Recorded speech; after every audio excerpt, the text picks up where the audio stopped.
Hey, Chandler Bolt here. And joining me today, oh my gosh, she's so famous. If you've watched anything, if you've watched webinars, any webinar that I've pretty much ever done, if you've listened to my TEDx talk, if you've, I don't know, seen anything about self-publishing school, you've probably seen Emma Sumner and the legend of Emma Sumner.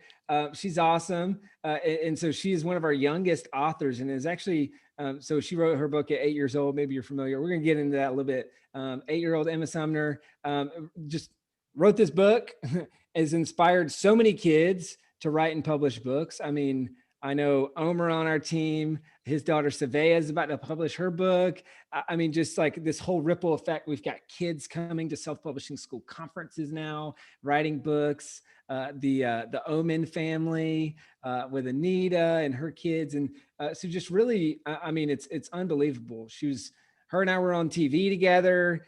I talked like 5 words. They were not interested in what I had to say because everyone's interested in Emma and her story and her books. And just kind of how she's gone about this journey. So that's what we're going to be talking about in this interview today. So if you're thinking you're a parent that says, hey, I've either written a book or I want to do this as part of my, alongside my kids or kid, maybe this is distance learning, maybe this is just a fun project or something that they want to do, or maybe if you're a kid listening to this, watching to this, and you somehow found your way to this interview, well, this will be helpful too.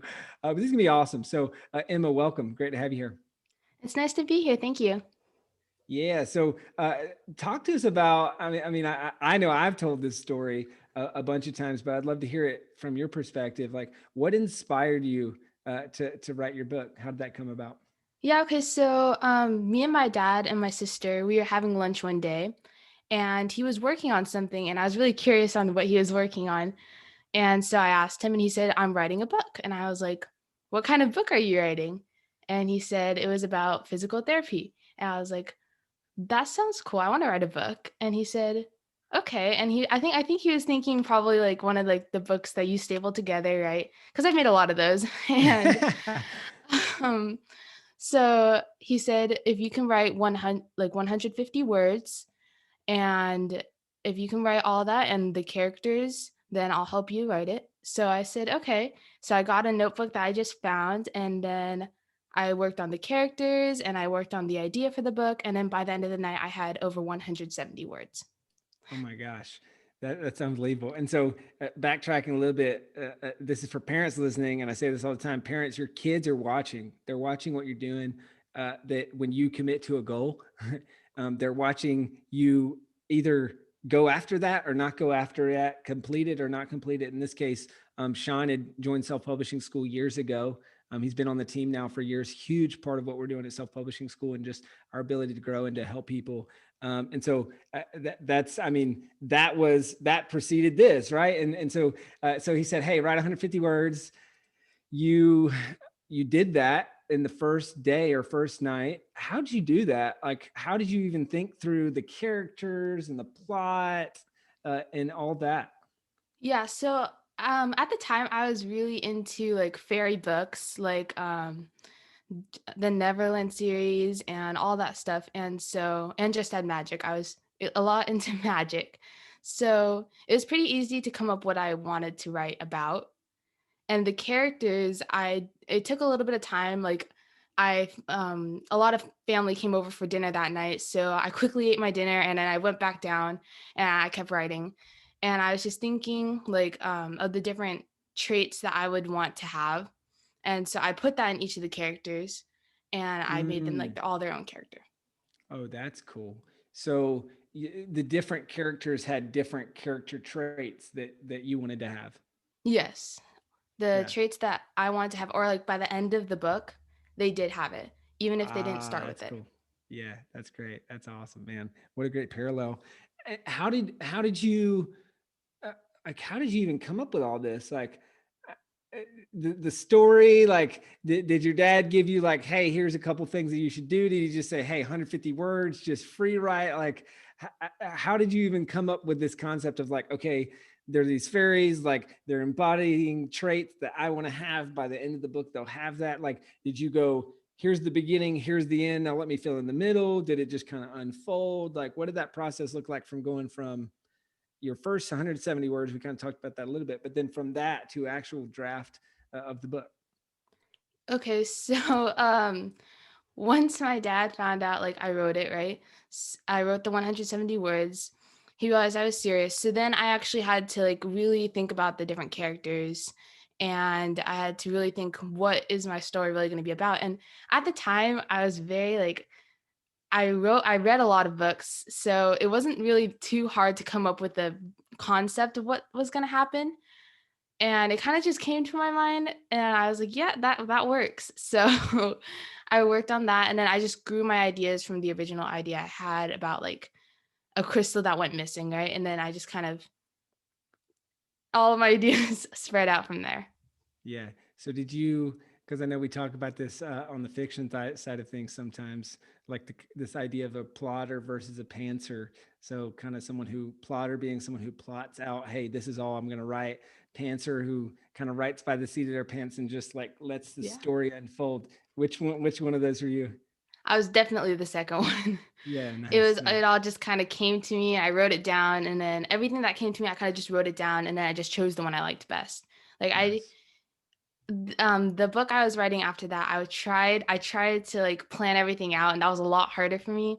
So I Mm, always just found myself trying to come back to just writing it and going mm. from there. That's great. That's great. Now, what? So you go through this process. How did you? Because I mean, this is kind of interesting. Like a lot of people, this is one of the first things that they think about. But as naturally with some of this just uncovering as you went, how did you figure out what age group to write to? Like, was that an afterthought? Did you think about that in the beginning? Like, what were your thoughts? Like, you write it for an older age group, younger age group? I honestly didn't think about like who my audience would be. I kind of like, it kind of just came to me after that. Like I just Mm, like, I was writing for myself really. it's great. And so really it was writing for my age group because I was really writing for myself. And Mm. so I didn't really think about who I was writing to after, but it was mainly the people in my age group. Yeah. Well, and that's a cool example of so pretty intuitively doing exactly what we say, which is write to one person. So think of one person in your life that you know, and then write the book directly to them. It just so happened to be that person was the person you know better than anyone else, which is yourself. Yeah. And so Yeah, you cuz wrote it to yourself. never in my life I thought I would actually publish it, that it would actually be Yeah. on a bookshelf, but cuz when I started I was really just writing for myself to entertain Hmm. myself, and Hmm. then it kind of just grew from there. Yeah. How did that happen? How did you go from, okay, this is this fun thing, I'm doing it, just kind of writing for myself, all that stuff, to at what point and at what point and how did it transition to, hold up, I might actually publish this thing? It started when I realized every day after school, I was just coming home and writing in my notebook, right? And it may sound funny, but like all of my story was handwritten in that Mm, same notebook that I just picked up, right? So yeah. then I was like, my hand's getting really tired and it's always getting cramped up. So I transferred to a computer, right? And I was like, wow, this is actually something that I was like, I'm still doing. That's awesome. And it's funny, one of the things we talk about is, and I think you're just such a perfect example of this, and this is why I tell your story all the time, is it's not about the book, it's about who you become in the process of writing the book, and like all the life skills that you learn, and not even just writing the book, but publishing the book, marketing the book, all those things, like the life skills that you learn, the lessons that you learn, all this is like just even that small thing, like, oh cool, I'm now writing on a computer, which you're learning probably to type faster and like all those things. Or I don't know, 8 years old, maybe learning to type on a computer in general. Yeah. But just like all these life skills, right? And so can you speak to like kind of what were some of the things, if we're speaking just and from the writing to pre-publishing, like what are some of the biggest lessons that you learned? And it could be specific to the book side of things or just life lessons that you learned kind of throughout that process. Definitely the biggest life lesson by far that I've learned was like you can't really let people judge you. This is toward when I right before I published the book. Yeah.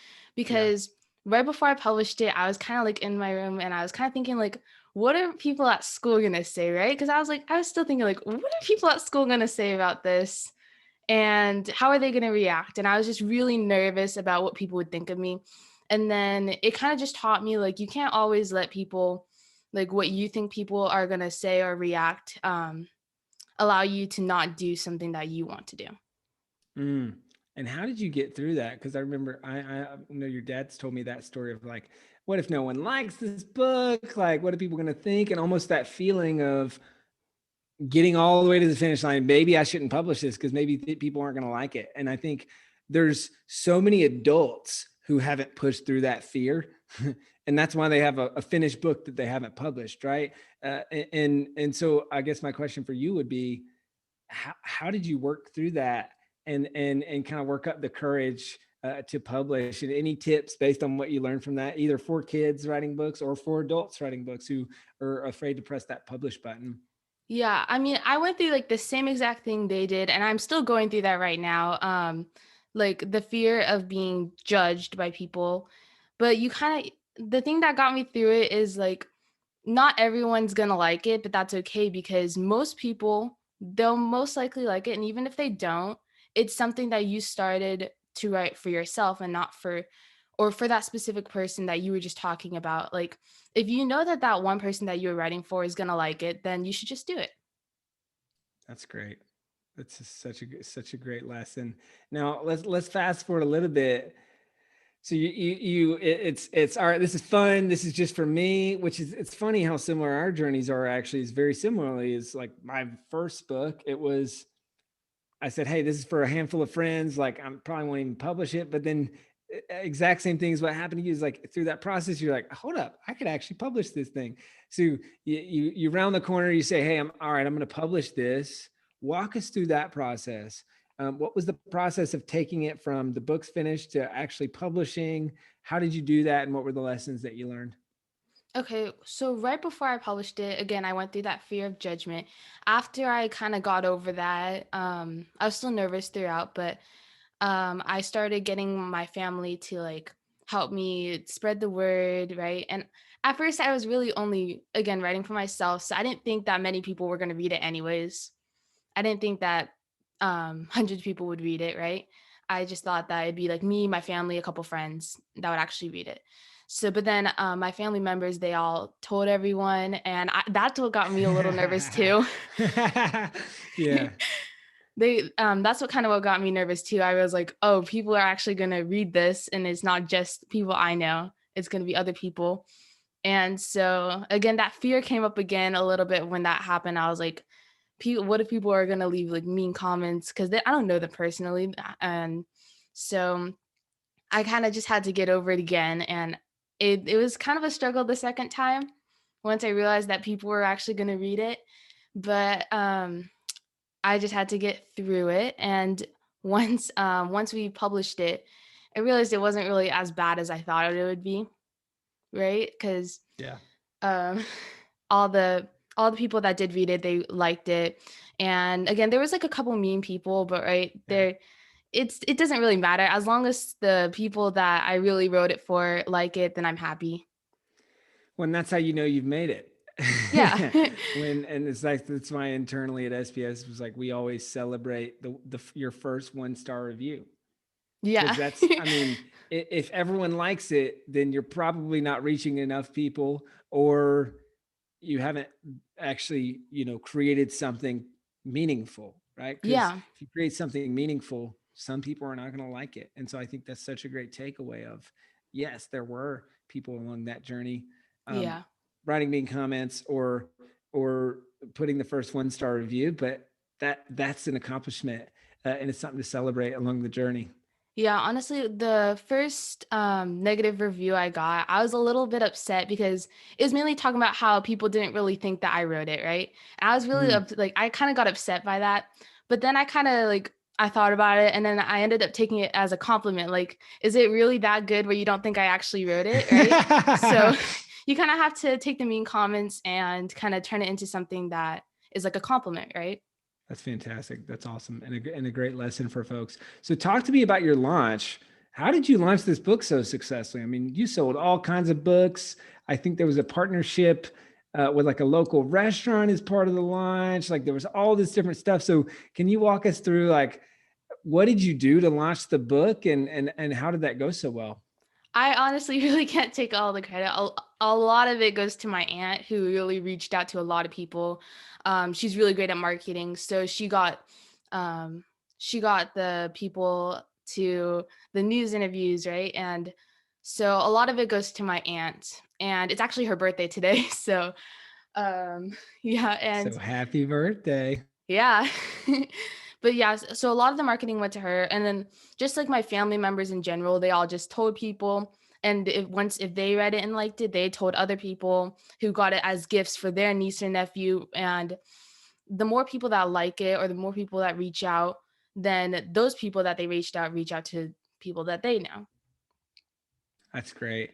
Now, walk us through what are some of the things that your aunt did that worked well for book sales? Like, and even actually, well, I'll ask the bigger question, and then in just a little bit, I want to talk specific to that the local restaurant partnership, because I think you're one of the only people I've ever heard do that, and so I think that's really interesting and will be a good lesson for folks. But what are some of the things, kind of like big picture, that your aunt did, or the types of things that she lined up to help market the book? Okay, so one of the things that she kept doing was like she reached out to news people, right? She also made like a website for my book, which that's how a lot of people found me and emailed me personally. Then she would help book it, and so she did a lot of news interviews, and she made the website. She reached out to other people that had other connections, right? And so they would tell people, and then which would lead to someone who wanted me to talk at a podcast like this. That's great. Yeah, shout out to Christina. She's awesome. It Yes. was Christina who did this, right? Yes. Yes. Yeah, awesome. Aunt Christina, happy birthday, and great job. Thank you for your help. So let's talk restaurant partnership. I'm imagining that was Aunt Christina help with that, or maybe Papa Sean, uh, who helped with that, and then how did you guys line that up, and then how did that coordinate to book sales? I honestly think that so there was another author there that day that I came into that store, and they were talking about their book. So I think it was like probably my aunt or my dad that was talking to the manager there, who also wrote a book at 15. And Oh, cool. yeah, they were talking about my book too. And so they're like, well, what if we book something here for you, right? So then my school got involved. So they sent out flyers to come to Barnes and Noble and go to my book signing at Barnes and Nobles. And so the school got involved too. But I do think that my aunt and my dad were like talking to the people there, and they were really Cool. interested in it. So they Nice. booked it. And then so people would come there, do the book signing, they could buy books, all those kind of things. Yeah, so they were able to buy a book, or they were able to bring the book that they already had, and I would go and sign it or take a picture with Nice. them. What was that feeling like, having your first ever book signing? It was kind of nerve-wracking. So right before that, I had one at Fairytale Town, and that was with people I didn't know. But this one was a little bit more nerve-wracking because it was people from my school, so it was people I did know. And it was outside of Mm. school. And every time I see someone outside of school, it's a little awkward. So the fact that they were coming to Barnes and Nobles to see me was really nerve-wracking for me. Yeah. So I saw a few of my friends, they brought like stuff like flowers and stuff. And so that calmed me down a little bit that my friends are there. And then I just saw Yeah. other people I knew from school there. And Yeah. the nerves came back down as Yeah. the day went on. Wow, that's awesome. You alluded to kind of the first book signing. You said at Fairy Tale Town. What was that? And yeah, what was that book signing, and how did that happen? Okay, so that was also my aunt.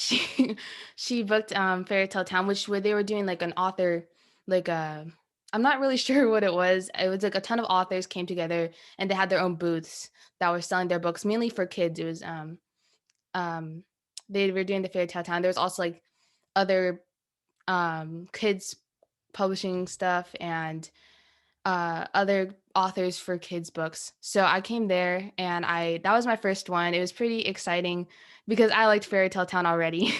So it was crazy that I was doing something there. That's gotta be a And cool feeling. yeah, it was pretty crazy. So when people came up to me asking if I can sign their book, I mean, my handwriting wasn't really that great as a third grader. So, I mean, Mine's still I not think my great. name was like, I was writing it like Enna instead of Emma. But um, yeah, so I had like all these different pens that I was writing in. And I kept writing like different stuff to every person. So it was kind of hard to think of stuff, but Yeah. it was just really fun to see people that actually were were standing in line to see me or just to get my That's awesome. name. That's awesome. Yeah. What do you remember? And it's okay if you don't.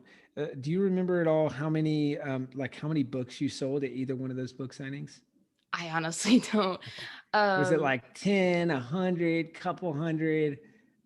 Maybe, I don't know, maybe around 100. It Okay. was more than 10, but I don't think it was like 200. Yeah. Okay. Cool. That's awesome. And I think that's a good takeaway for folks too, of just like we author events. And I mean, we obviously talk with folks beyond the book. We're always talking about podcasts, PR, publicity. It's like you were one of the original people that did this.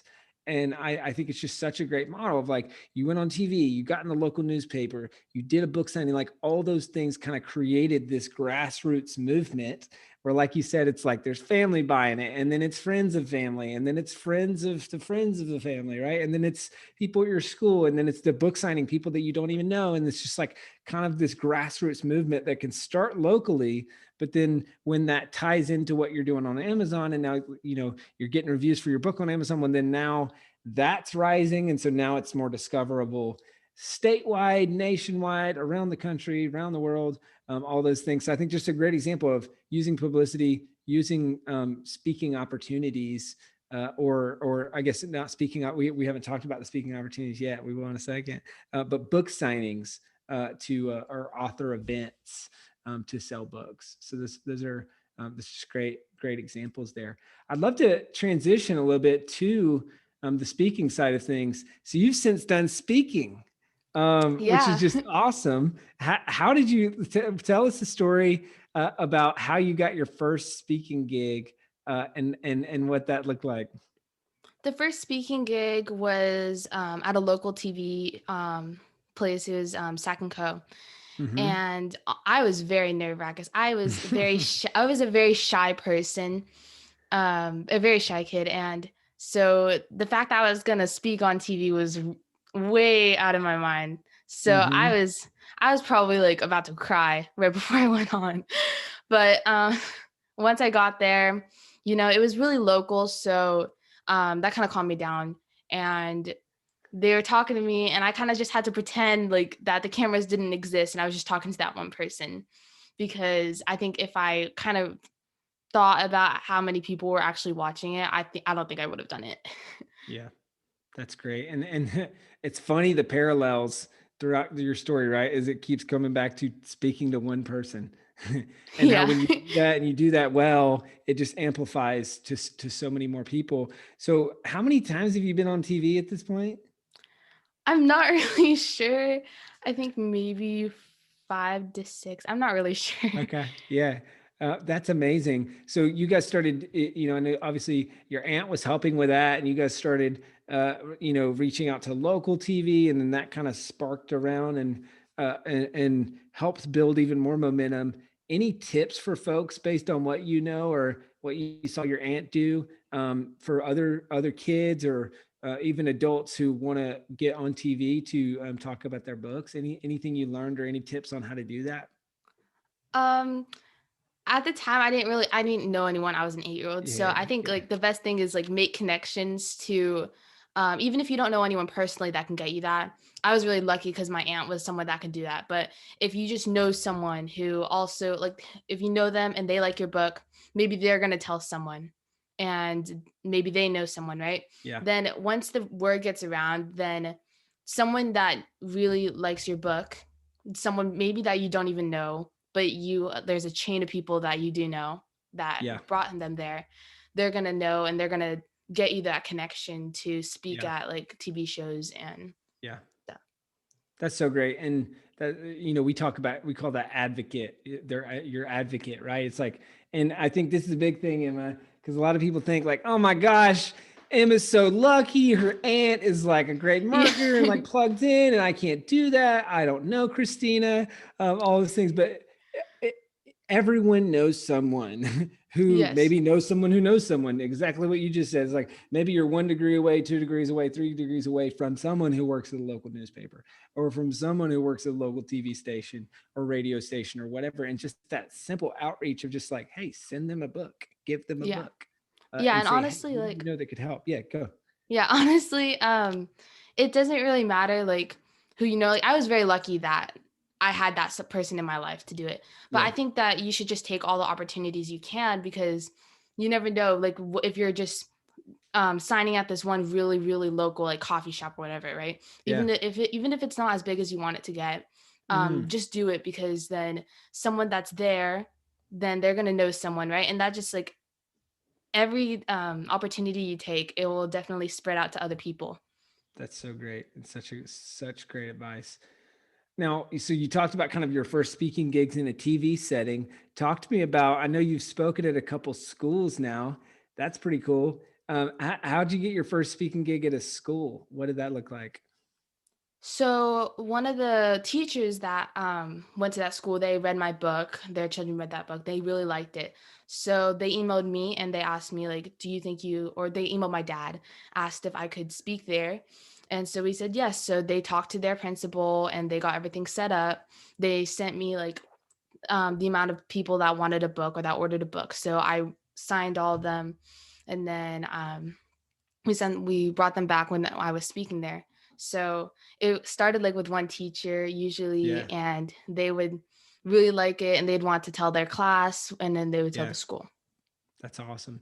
And I think was it that one or the next one that you got paid a speaking fee and then you sold a bunch of books? I think it was that one. Yeah. Yeah. What was your speaking fee? I think it was like $200 to $300. So Yeah, I think it was $200 to $300.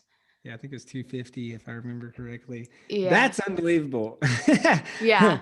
And just, I mean, I remember, oops, sorry. I remember the first time, the first time I made any money like that, it was just it was brain shattering and earth shattering for me. Cause it's like, a $7 minimum wage. It's like, it would have taken me weeks and weeks of working to make $250.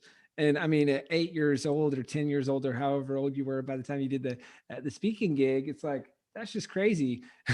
So $250 speaking fee. And then you sold a bunch of books. So I think it was over Yeah. $1,000 from your first speaking gig or something like Yeah. that. So I gained like about $1,300 from the first speaking gig I did. And that was because like of all the people that ordered a book.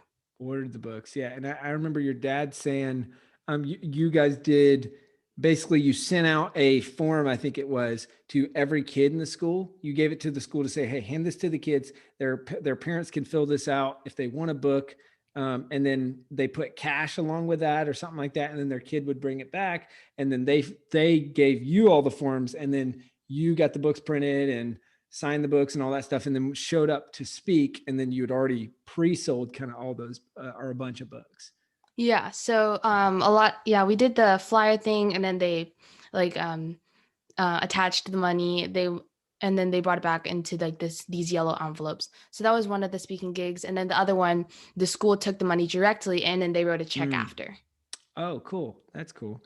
And I think that's just a great example and takeaway for folks, because there's a lot of adults who go to speak at schools who aren't smart enough to do that. And so that's a takeaway is ask the school. The worst that they could say is no, or ask the organization, the church, the company, the insert organization that you're going to speak in front of. Ask them, hey, are you interested in either A, purchasing books for all the attendees, or B, sending out the opportunity for them to pre-purchase a book as part of the talk? And you'll be amazed how many more books that you sell. And I know some people even factor this into their speaking fee, is like okay, my speaking fees $3,000, but I'll also include 50 books or something like that. But I really like the way you guys did it. And I think it's super smart. And so how many speaking gigs have you done, like specific to schools or organizations or things like that, since, or like total? For schools, I think I've done like 2 or 3. Yeah. So Cool. for schools, I've done like a couple, Cool. and just for other places in general, I haven't done many Yeah. speaking gigs like personally. Yeah. Yeah, just like in What's front of your a speaking camera. fee now? What was that? What's your speaking fee now? Oh, I'm not sure. I don't really come up with all that stuff. So tell me this. So you said you've done 2 or 3 speaking gigs. What do you talk about? Like, especially, I mean, I think people would ask this. A lot of folks who write children's books is like, hold up, what do I talk about? Like at this speaking gig, what did you choose to talk about? I really just talked about like the journey that I took, kind of like what we're talking about right now. So, I just talked about my journey and the challenges that were on the way. I talked a little bit about, I honestly didn't talk much about what happened in the book because I wanted people to find out themselves if they really were interested. But I did talk a little bit about like the characters, the main character, and what they were going through and the character development. Oh, that's cool. That's great. Hey, I got a couple of final questions for you. What would be your? I'm going to ask 2 different ones for parents and for kids. So we'll start with kids. What are kind of your parting tips or pieces of advice for kids who are thinking about writing a book? And maybe so think about the all the other Emmas of the world, or the Emma from how many ever years ago, 8-year-old Emma. Like, what would be your advice be to those folks thinking about writing a book? I would definitely say just go for it because I have a lot of friends who are like they're really creative. They're way more creative than I could ever be. Honestly, I have a lot of friends that are that way, but they're just really imitated and intimidated in writing a book. So they're like, that's just way too much, right? So I was like, Mm, just go for it because honestly, once you get in the process of it, then it becomes something that you really like to do. And yeah. just keep it fun and write for that one person. Usually I would say write for yourself because if you're not writing for yourself, if you're not enjoying what you're writing, it's going to be Mm, really difficult. yeah. And I think you've got a group of kids who are all writing books now or something like that. There's been a few, are these your relatives? I think your dad was saying something about you got a bunch of different people that you're helping. Yeah, I have a friend group that they were there since one of them's been there since I published my first one. She was like my biggest fan. She went to all my signings and everything. So Cool. she's writing her book and she's one of the most creative people I know. And so she's writing her book and she actually has a really good story and I hope she goes through with it because I think it would do really great. And then our other friend too. And then my cousin, I'm not really sure. He's thinking about it. I hope he does. But Cool. yeah, And what's your friend's name that's super creative that's working on the book? Annabelle Dotson. Annabelle, you've got this. Keep going. You can do it. I know she's doing She- really great. That's awesome. Hey, what parting piece of advice for parents? So on the flip side, so the parents who are listening to this, watching this, thinking about, hey, should I do this with my kids? Like, or my kid or kids? Should I not? How would I even go through the process? Like, any tips? Kind of knowing what you know now for for parents. Honestly, just like let them do their thing, like let them write what they want to write. It's great to like help them out. It's great to like give them advice. I definitely think that you should help them with the process, but also just like let them write, let them do what they want to do because if they feel like that it's better when they feel like they're in control versus like, oh, I'm just someone who's helping with something. It's like it's better to think that they're in control. Yeah, for sure. And don't get too involved. Yeah. Get involved in enough of a way that's helpful, but don't do it for them. Don't get in their Yeah. way. All that. That's great. And you've got an amazing dad. I know you know that. Yeah. And He couldn't have Sean, done it any better. Like yeah. he helped me come up with ideas if I was ever stuck. I went through writer's block like a ton. So he would Mm, help me come up with like, oh, well, what if they did this, right? And I was like, oh yeah, that's mm, a good idea. So then he would just let me do my own thing. mm. And then I would write it from there. And I'll be like, hey, how does this look? He look, it looks great. Yeah, that's fantastic. Love your dad, appreciate your dad, and I know that you do too. And just such a great example for parents thinking about modeling this process. And I know Sean wrote a post on the Self-Publishing School site. If you guys are interested in that, you can check it out. And it kind of walks through in more detail Emma's journey and kind of them co-piloting that journey and having fun along the way. So guys, if you're interested in writing a children's book, so with your kids or if for yourself, we've got a children's book school at Self-Publishing School, amazing curriculum, amazing content. And it's like, this wasn't even developed when Emma went through the program. I think we had some basic children's book training, but now it's really advanced, really helpful. There's templates, there's book dummies, there's illustration resources, there's all kinds of stuff. We've got great resources. There's 2 resources if you want to learn more. Number 1 is we've got a 45-minute or so training all about how to create and publish a children's book. You can find and register for that. Go to self-publishingschool.com/kids. So self-publishingschool.com/kids to register for the training webinar. If you're listening to this, watching this, you're thinking, I don't even need to go to that training. I want to work with you guys and go through children's book school. Just go to self-publishingschool.com/children. That's self-publishingschool.com/children. You can book a call with someone on the team and we'll chat with you about your goals for your book, your challenges with your book, your next steps, kind of create a plan. If you're a fit and if you qualify to work with us, we'll talk about what that looks like. You can get enrolled in the program. And it's kind of fun. I think as of recording this video and this podcast interview, we just launched a brand new children's book school program.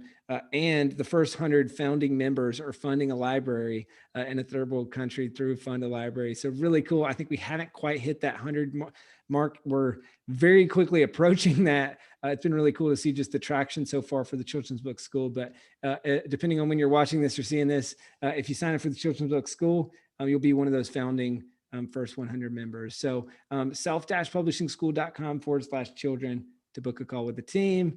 Emma, this has been amazing. You are amazing. You're inspiring so many kids, so many parents, so many adults to write and publish books. I mean, I know you probably know this, but it's just amazing seeing the woman that you're becoming and just the person that you're becoming, just the life skills that you're learning. I mean, I talk about it all the time because it's inspiring to me, and just seeing who you are and who you're becoming, the life skills that you're learning, the confidence that's like your life is forever changed throughout this. And so I appreciate you. I appreciate you inspiring so many other kids, adults, and just it's awesome to see. And you're going to go very, very far. And I know you've inspired a lot of people, myself included. So final question, this is a big one. Where do people go to find out more about you and to buy your book, soon to be books? Because I know you got 1 or 2 more in the works. You can go to emmalovesbooks.com.